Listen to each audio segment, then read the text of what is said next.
vermezler. Ama o seni gördüm o havanı okuydu ama çölde danıştığımız hava.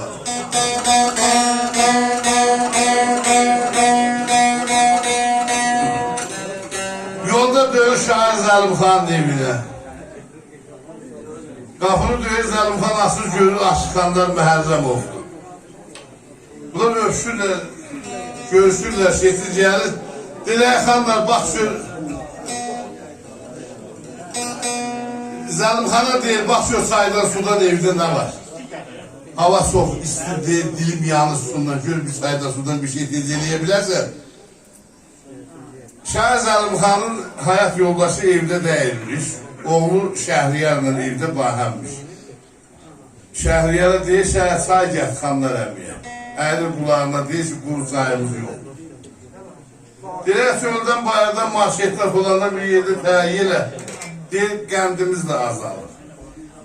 Deyir, Şəkidən bizə halva gətirdir, ondan pay gətir xanlar əmiyə deyəndə, xanlar deyir, cuma axşamına ben şəmbəliyə gəlməmişəm. Sudan çaydan ötürü can verən adam hava çok istəyir.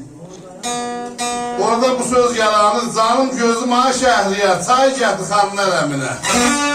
Şəkidən gələn halvadan pay gətir xanlar əminə. Qonaq bizim əfəndimiz, qonağa şeşsin fəndimiz. Yaman azalıqlı qəndimiz, say gətir xanlar əminə.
Can kimidir, damağında qan kimidir, atan Zəlimxan kimidir, baş əyir canlar əmin, öpürəm.